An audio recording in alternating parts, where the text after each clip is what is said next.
बिस्मिल्लाहिर्रहमानिर्रहीम। अस्सलाम वालेकुम वरहमतुल्लाहि वबरकातुहू। कैसे हैं दोस्तों, उम्मीद है आप सब खैरियत से होंगे। मैं हूं आप सभी के साथ हकीम मौलाना मज़हर आलम। आप सभी का हमारे यूट्यूब चैनल में स्वागत है। दोस्तों बताऊंगा आबनूस के बारे में कि आबनूस किन किन चीज़ों में आप इस्तेमाल कर सकते हैं, किन किन बीमारियों में इस्तेमाल कर सकते हैं और क्या क्या फ़ायदा उठा सकते हैं।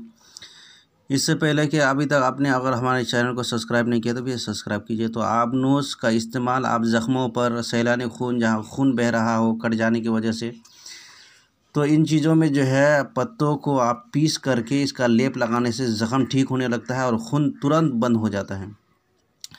इस तरह से तस्फिया खून यानी कि खून को साफ़ करने के लिए 6 ग्राम इसके पत्तों को पीस कर जोशांदा देने का मतलब ये है कि पत्ती को मुनासिब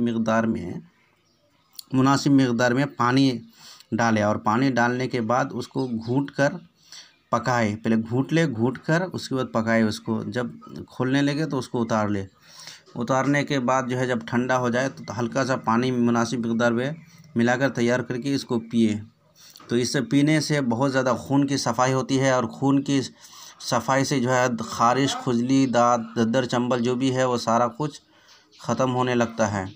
या फिर इसको जो है आप खून साफ़ी वगैरह के साथ अगर इस्तेमाल करेंगे तो उससे और ज़्यादा फ़ायदा उठा सकेंगे। इस तरह से आबनूस का बुरादा 6 ग्राम को शहद में मिलाकर रख लिया जाए और उसका आधी खुराक यानी कि 3-3 ग्राम सुबह शाम ली जाए तो इससे भी खून की सफाई होती है और खून की सफाई ना होने की वजह से जो भी बीमारी है उन सारी बीमारियों से छुटकारा पा सकते हैं। इसकी मुसले की बात करेंगे तो मुसली है, शहद है, बदल इनका बुरादा शीशम है, यानी शीशम के पत्ती का बुरादा जो है वो इसका बदल है। और मिजाज इसके बारे में बात करेंगे, मिजाज सर्द खुश्क है। अब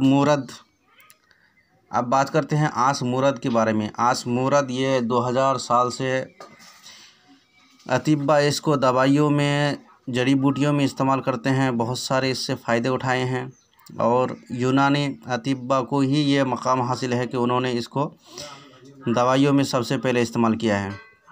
तो इसका इस्तेमाल करने का तरीक़ा यह है कि इसका ताज़ा पत्ते को पीस कर जिस्म के ज़ाहिरी आवारिज़ पर, जहाँ पर दाद, ख़ारिश, खुजली, दद्दर, चंबल जो भी हो उस पर लगाने से, चोट मोच में लगाने से, जो भी आवारिज़ हो उसमें लगाने से बतौर ज़िमाद यानी कि उस पर लेप लगाने से फ़ायदा करता है।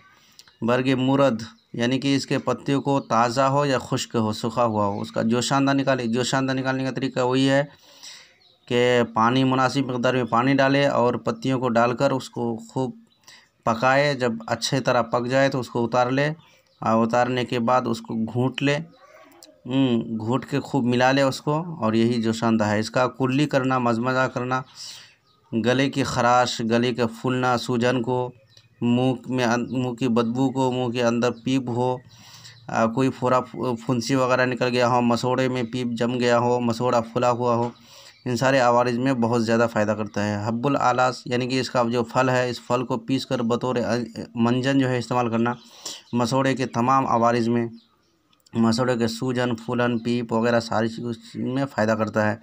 इस तरह से इसके फल का सफ़ूफ 6 ग्राम निकाले और इसको पानी के साथ खिलाए तो इस हाल में दस्त में, बौलुद्दम यानी खून में पेशाब आना, कसरतुत्तिम्स में यानी कि हैज़ ज़्यादा आना, ज़्यादा मकदार में आना, इन सारी चीज़ों में बहुत फ़ायदा करता है, तुरंत फ़ायदा करता है। इस तरह से इसका फल का जोशांदा तैयार करके अंदरूनी तौर पर यानी पीने से जिस्म के जो फूला हुआ, सूजा हुआ, उन सारी चीज़ों में फ़ायदा करता है। हब्बुल आलास जो है, जैसे जवारिश, जालिनूस और माजून मासिकुल बौल जो बहुत मशहूर है, इनमें भी इस्तेमाल किया जाता है।